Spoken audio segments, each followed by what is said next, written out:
Wassail, beautiful people. It's new moon in Aquarius, and I always get very overexcited about new moon in Aquarius because it's the lunar new year. It's interesting that the solar version of the year in Chinese astrology runs from the December solstice, because that's when the sun is reborn. But the more highly celebrated is the Lunar New Year, and it's always the new moon in Aquarius. So what is a new moon? For those that don't know, a new moon is when the moon passes in front of the sun, and that's what we call a conjunction, when things pass, when they unite, and that transforms the way we look at things. So it's the start of what we call the Chinese New Year. This will be the year of the wood dragon, or if you're in Thailand, it's the naga, the serpent. And then the festivities go on throughout the new moon as it waxes towards its fullness, and then they have the Lantern Festival. So it's around the year 4721. So this calendar has been used for over 2,000 years, but it was invented either in 2637 or possibly 2698, so BCE. So it's a very ancient calendar. The Metonic calendar, as the moon calendar is known, is more accurate than a solar calendar when we add a leap year day. So it's a calendar based on 19 years. It's used in many ancient cultures. It's the Jewish calendar, but it's also the old runic calendar. They used to have sticks that they marked things on. It's also how they work out the movable feast of Easter. So it's a really important energy, and I love it.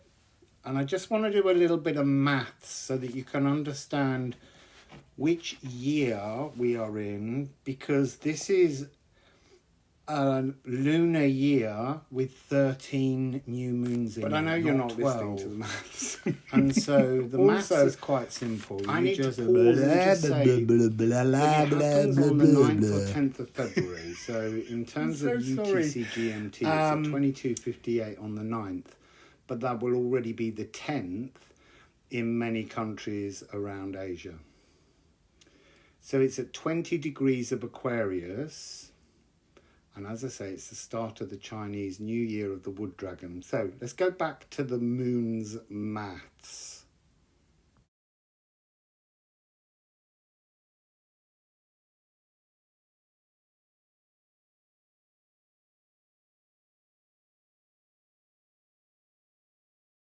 You take 2024 and you divide it by the length of the Metonic lunar cycle, which is 19. That gives you 106.52 blibbity blib. So you take that 106 as the answer, times it by 19, and you get 2014. Then all you need to do is work out the remainder. So it's 2024 minus 2014, and that gives you 10. And then the final part is to just add a 1, and that means we are on cycle 11. So 11s are going to be very profoundly strong numbers, particularly here as well, because the moon is in Aquarius, and in this deck, Aquarius, well, and in astrology, is often associated with house 11. So it's a really aligned frequency for this year of the dragon. So now we understand the golden number of the Metonic lunar cycle. Let's actually look at what the Musical Alchemy of Astrology deck is trying to tell us about the planets and the heavenly bodies involved in this particular magical moment. So we have the moon, the emotional cosmic mirror, shimmering tremolo strings. So this is standing in front of a cosmic mirror, the emotional cosmic mirror, a space at which you can look at yourself and see the trueness of your emotional, energetic core signature and how well it aligns with, and I want to say, your destiny or your destined possible pathway. We all have these alternative paths that bring more joy. So when you look in this cosmic mirror to start this new lunar cycle, what do you see emotionally within yourself? Be self-reflective. Look at the shadows that you're keeping hidden from you, from the world. Remember, the reverse side of the moon is the energy we know as dark moon Lilith, the true you, the hidden aspects, the hidden soul moods. Can you sense your true feelings on the other side? And it's also silver, which is hermetical fusions, things that transform. It's A in sound healing, the third eye, intuition, and it rules Cancer. It's talking about the energy of being distinct or shadowy. So when we're not in alignment with our moon, when we're not following the moon, when we're not, I don't want to say worshipping, but being aware of what the moon is offering to us, there is obviously that old term of lunacy, lunar being moon, so not being in tune with the moon, but becoming something that's unstable. You can enter into a gulf of mistrust, and you'll be permanently on this threshold of weeping hollow tears, because when you're not connected to the moon, when you're in your shadow energy, there's nothing honest and genuine about how you approach life. So yes, we have to recognize that the moon pulls the tides of our moods. We have to be aware of that. And the moon moves zodiac sign, every 2 or 3 days, offering a transformation of emotions, and they will refer to different aspects in our own natal chart as to our houses. The shadows you hide are the mountains that block you. So would you rather work with the moon and become distinct, achieve clarity, emotional stability, be in awe at the moon's tune, removing the veil to its esoteric wisdom? That wisdom's within you, and that's the point of this card being an emotional cosmic mirror. It's the image you present to the moon that allows it to project back new esoteric opportunities, and then feel the shimmering satisfaction of fluid emotional freedom. Look, the moon is both friend and foe in many ways. When we work with the moon, it is our friend, but when we're not aligning ourselves with moon cycles, then it becomes something more shadowy and we become less distinct. So now we understand the golden number of the Metonic lunar cycle. Let's actually look at what the Musical Alchemy of Astrology deck is trying to tell us about the planets and the heavenly bodies involved in this particular magical moment. So we have the moon, the emotional cosmic mirror, shimmering tremolo strings. So this is standing in front of a cosmic mirror, the emotional cosmic mirror, a space at which you can look at yourself and see the trueness of your emotional, energetic core signature and how well it aligns with, and I want to say, your destiny or your destined possible pathway. We all have these alternative paths that bring more joy. So when you look in this cosmic mirror to start this new lunar cycle, what do you see emotionally within yourself? Be self-reflective. Look at the shadows that you're keeping hidden from you, from the world. Remember, the reverse side of the moon is the energy we know as dark moon Lilith, the true you, the hidden aspects, the hidden soul moods. Can you sense your true feelings on the other side? And it's also silver, which is hermetical fusions, things that transform. It's A in sound healing, the third eye, intuition, and it rules Cancer. It's talking about the energy of being distinct or shadowy.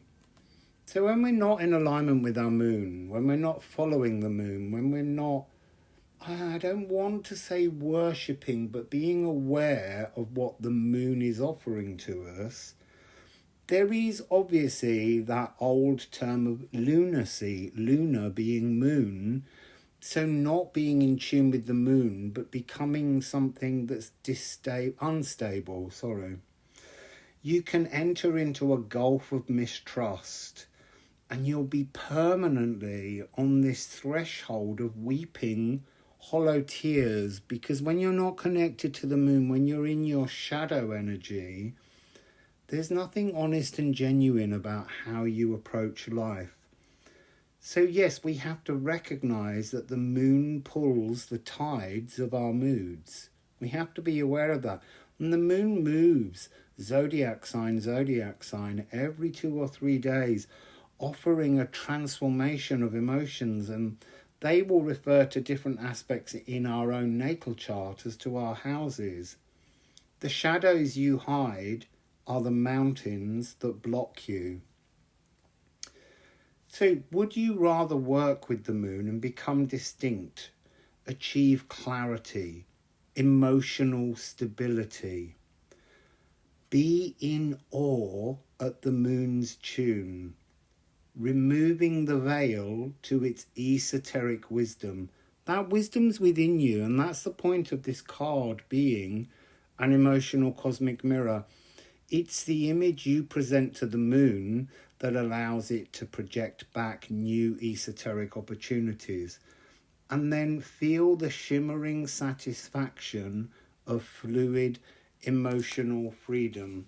Look, the moon is both friend and foe in many ways.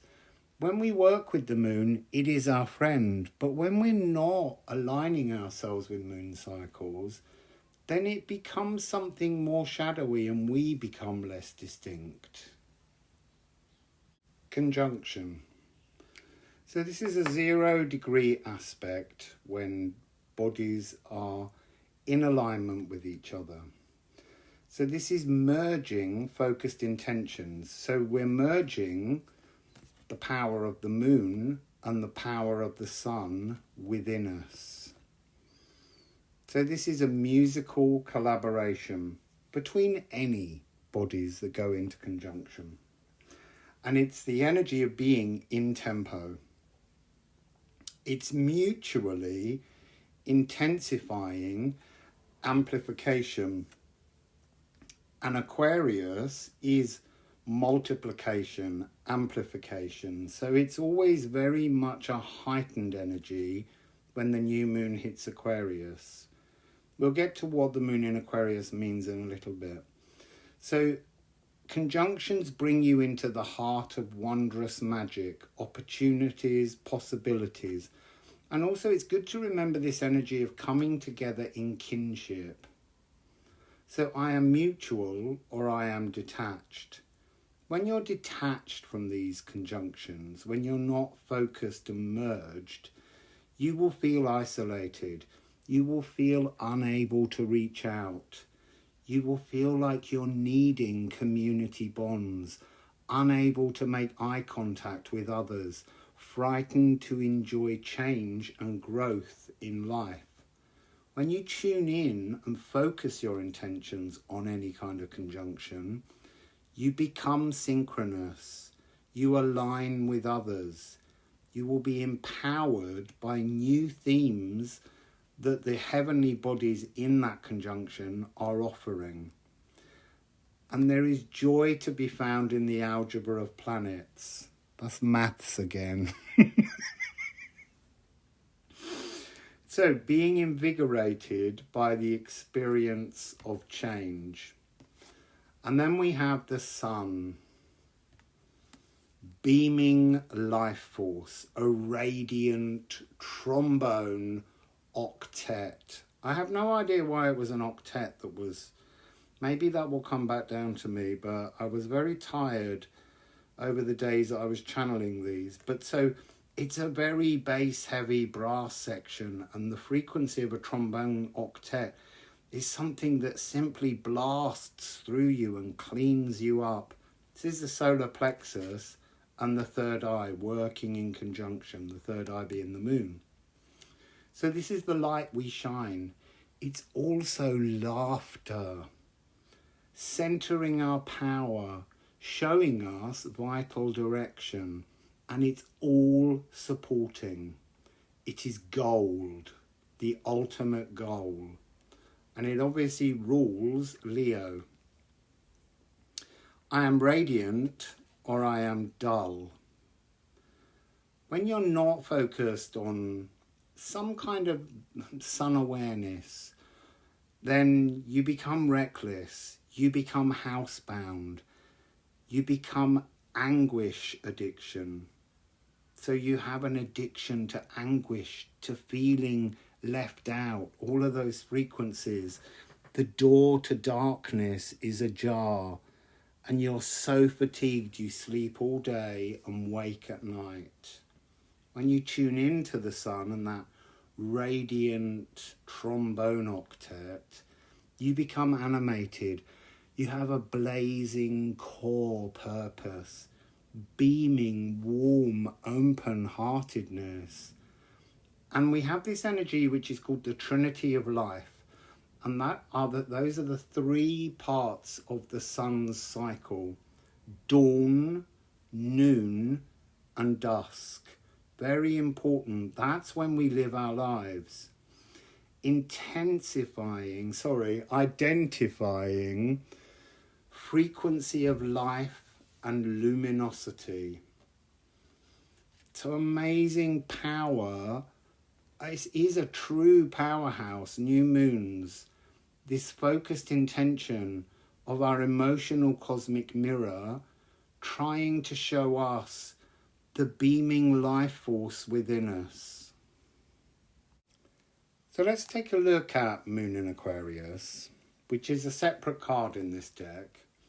This is the precipitous outpouring of love, a climactic crescendo. It's a triad, A, Moon, and then F and B for Aquarius, because Aquarius is ruled by Saturn and Uranus. Gaia. So this is to emotionally plant deep love. Psychic fountain dancing, an outpouring of new psychic messages.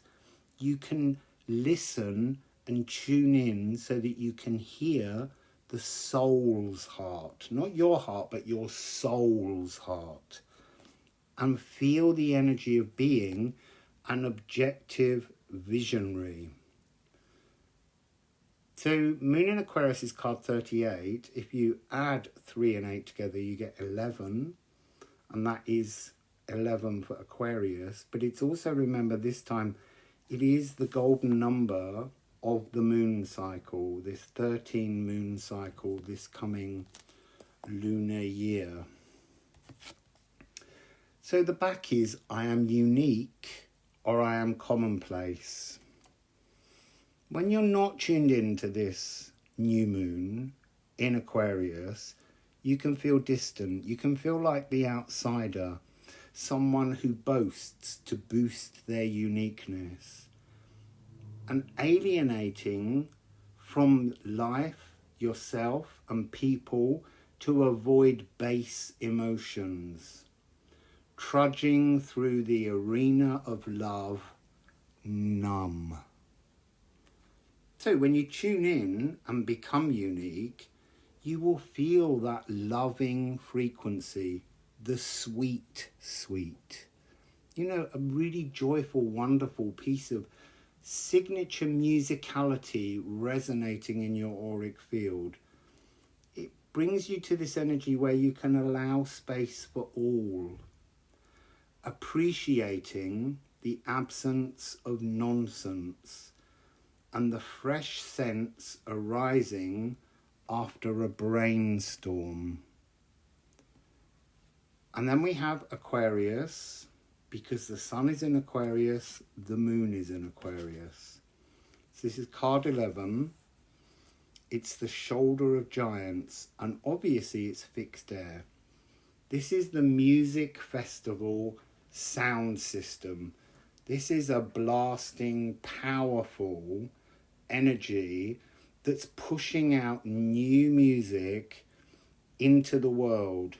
This is to amplify, increasing receptivity. So you're in the audience and you're receiving this precipitous outpouring of love, and the sun's there, and it's increasing your receptivity to all these new possibilities coming in. There's an energy of sharing, an energy of being primed for the new, the energy of the community working with you and through you.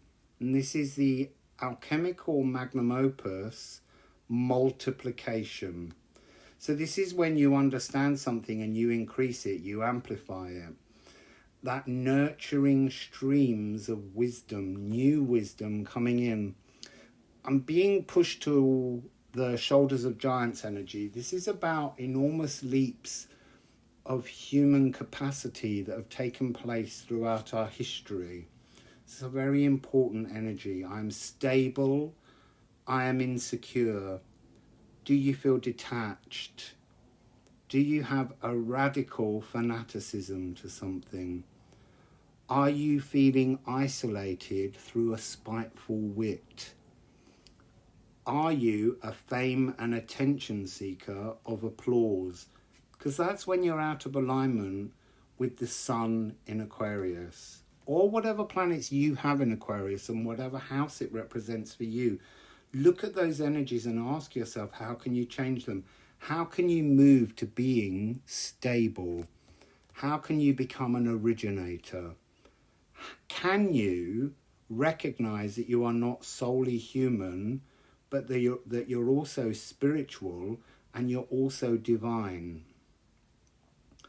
Are you able to walk in unbounded freedom? Because that's what's coming from this energy. It's the 11th process in the magnum opus. It's the point at which you almost hold your philosopher's stone. This is the powder that makes it possible, this multiplication frequency.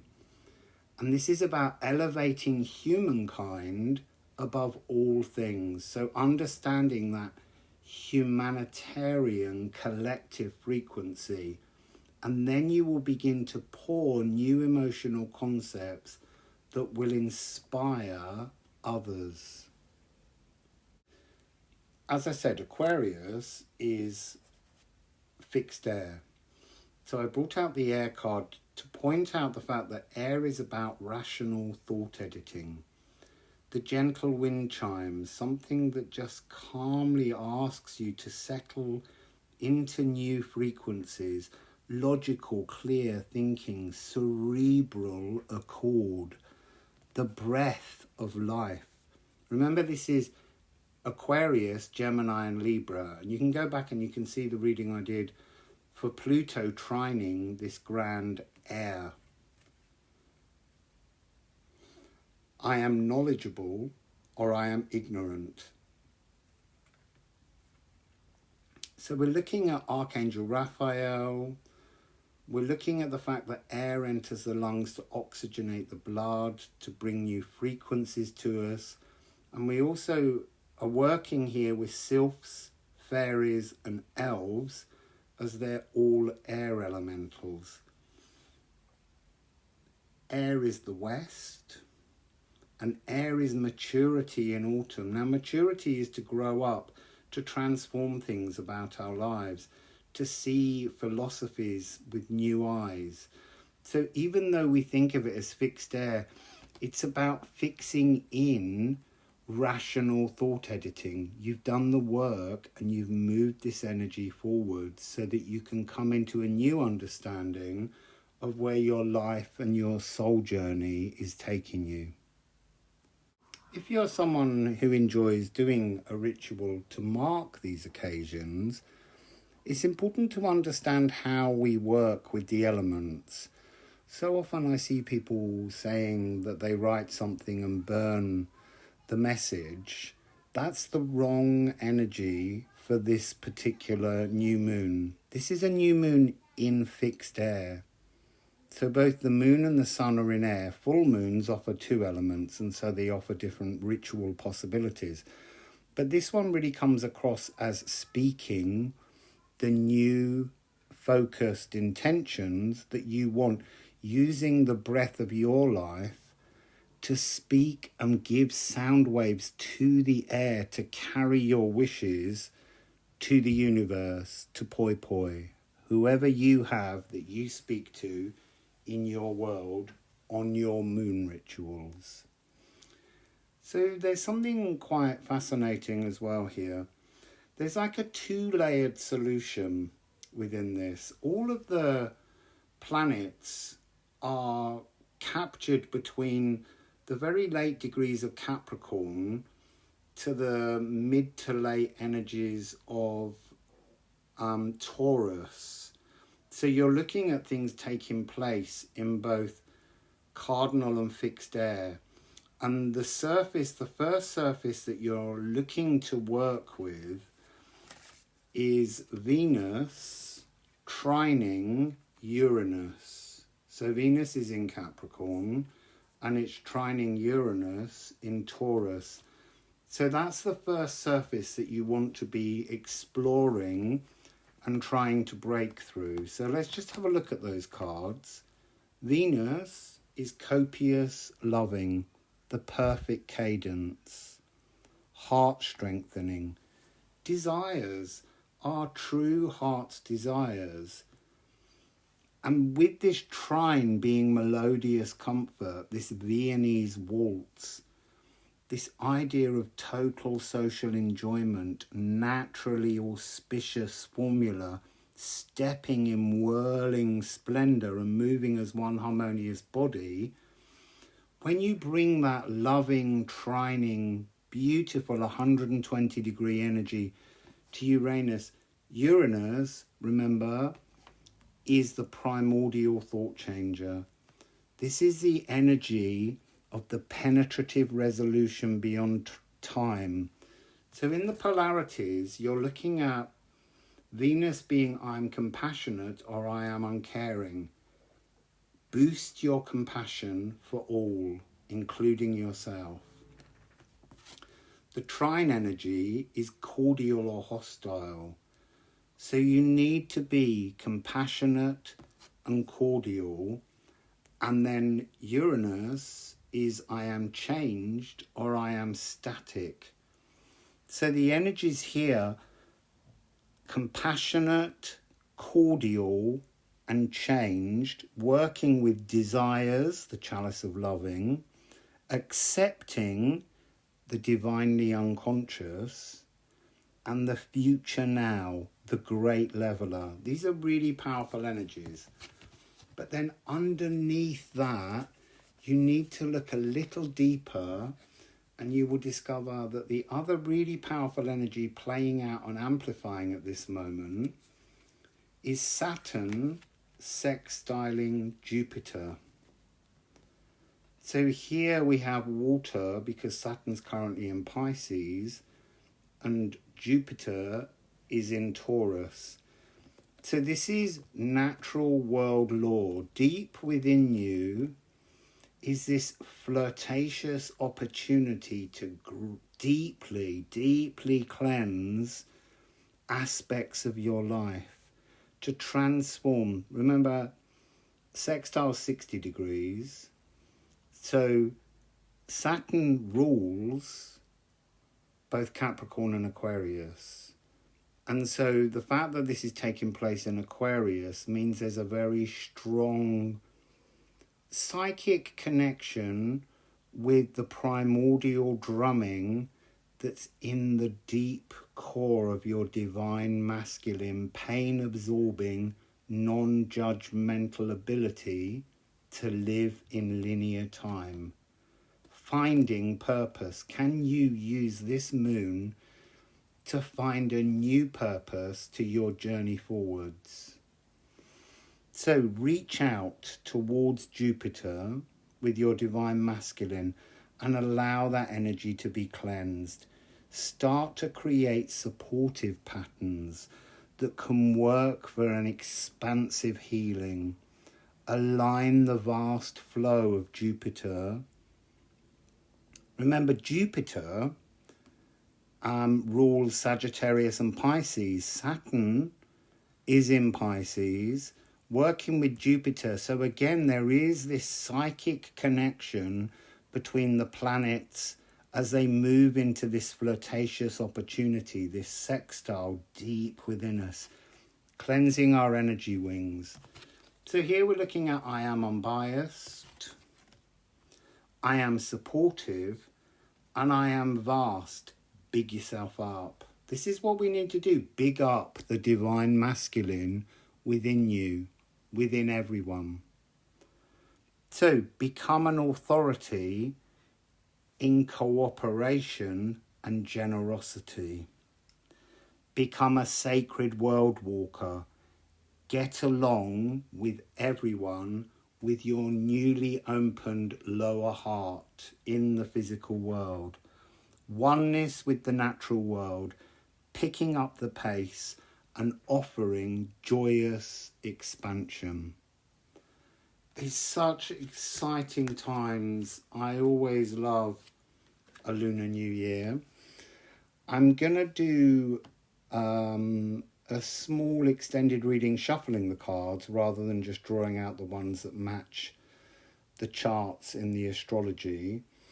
And then I'm going to try and see if I can tune in with these aspects and create a sound healing. But that's something that might have to come a day later because I want to be given time to focus on those. And I'd really like to get this message out first of all. So anyway, Wassail, beautiful people.